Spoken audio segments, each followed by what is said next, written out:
Super. Donc, Quentin Weber, 34 ans. Donc, j'occupe présentement le rôle de relations aux investisseurs au groupe WSP Global, qui est une firme de services professionnels, l'une des plus grandes firmes au monde. Donc, pour ce faire, nous offrons des services de consultation stratégique, d'ingénierie et de conception dans des domaines très diversifiés, donc environnement, structure, bâtiment, infrastructure, énergie. Donc, c'est vraiment des domaines, comme je dis, diversifiés. Donc, la compagnie est une compagnie publique. Évidemment, c'est une compagnie qui se transige à la Bourse de Toronto, le TSX.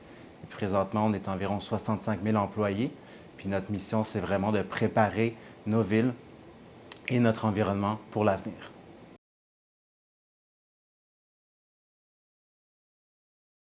Oui, donc c'est une question qui revient assez souvent.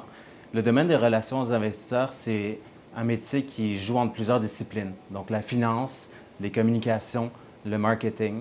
C'est un domaine niché, donc c'est un domaine qu'on ne voit pas souvent.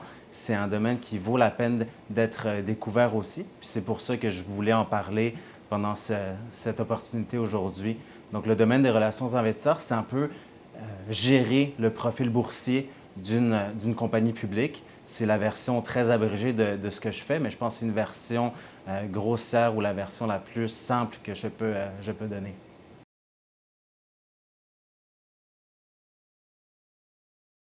Donc, si j'avais à résumer ça simplement, le domaine des relations aux investisseurs, c'est d'agir comme intermédiaire entre une compagnie publique et des actionnaires ou des investisseurs. Donc, le but, c'est de les garder informés, de répondre à leurs questions, de répondre à leurs attentes et aussi, bien évidemment, de répondre à toutes les exigences publiques qu'une compagnie listée en bourse pourrait avoir.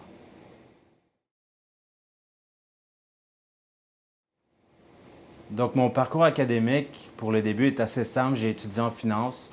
J'ai toujours été passionné par la finance, donc mes études universitaires se sont toujours dirigées dans ce domaine-là. Dans le domaine des relations aux investisseurs, c'est important, comme j'ai dit, de jouer entre plusieurs disciplines. Donc, plus récemment, je me suis consacré à tout ce qui est ESG. Donc, très récemment, j'ai complété ma certification en finance durable du Harvard Business School. Donc, c'est important pour moi de continuer d'étudier, même à travers ma vie professionnelle, et puis aussi de me développer des compétences qui sont pertinentes pour le rôle de relations aux investisseurs. Je pense qu'en relations aux investisseurs, il n'y a pas de parcours typique ou de parcours spécifique. J'ai des collègues qui sont en communication, qui ont un background de marketing, plus un background financier. Donc, c'est ça qui est intéressant, je trouve, de pouvoir venir de différents horizons avec différentes perspectives. Puis le domaine des relations aux investisseurs permet ça, permet d'avoir ce bagage différent d'un professionnel à un autre.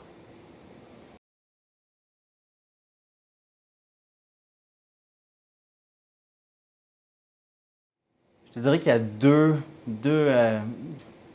traits de personnalité qui sont assez nécessaires dans le domaine des relations aux investisseurs. Le premier, ça serait la proactivité.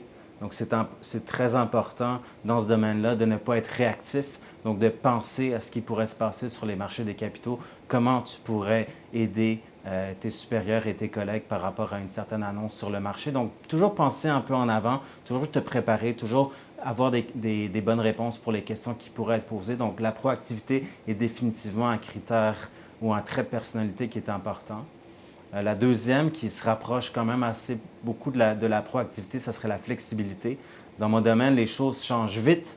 Les choses pourraient changer d'un point de vue macro. Les choses pourraient changer dans mon entreprise dans laquelle je travaille. Donc, c'est important de faire preuve de flexibilité, surtout que le domaine des relations investisseurs, on a l'opportunité de travailler avec la suite exécutive d'une compagnie publique. Donc, les plans changent très souvent. J'ai peut-être ma planification à moi, mais il faut toujours être réaliste que les plans peuvent changer et puis être prêt à s'adapter à ce genre de situation.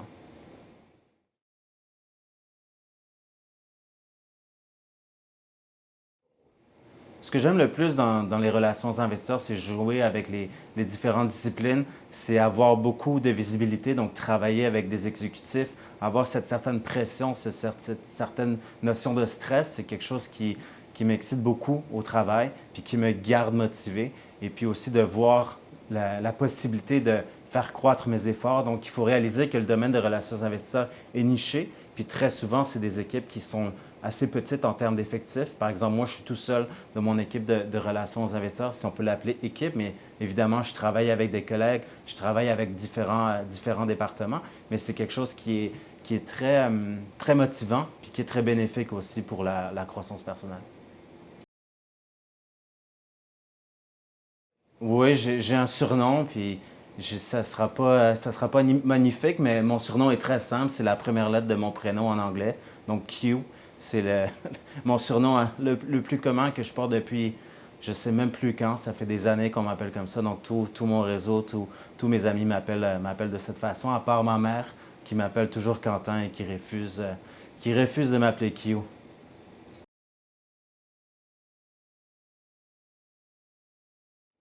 Bonne question, mais sans hésiter, Elon Musk. J'irai luncher avec Elon demain matin s'il a le temps pour moi. C'est une personnalité très intéressante, très excentrique, très unique à mon avis. Puis avec tout ce qui se passe en ce moment, puis dans les dernières années, je pense qu'on aurait des bons échanges et je serais curieux de simplement avoir l'opportunité de lui parler en 60 minutes, puis voir un peu ce qui se passe dans ce cerveau, là. Je te dirais que faire des relations aux investisseurs pour Elon ne doit pas être évident. Les choses doivent changer assez vite. Donc, encore une fois, proactivité, flexibilité, mais proactif avec Elon, ça ne doit pas toujours être évident. On ne sait jamais sur quel pas il danse. Je pense que j'irai pas travailler pour lui demain matin. Je le garderai comme personne dans mon réseau. Je pense que c'est un peu plus comme ça que je le mettrais, là.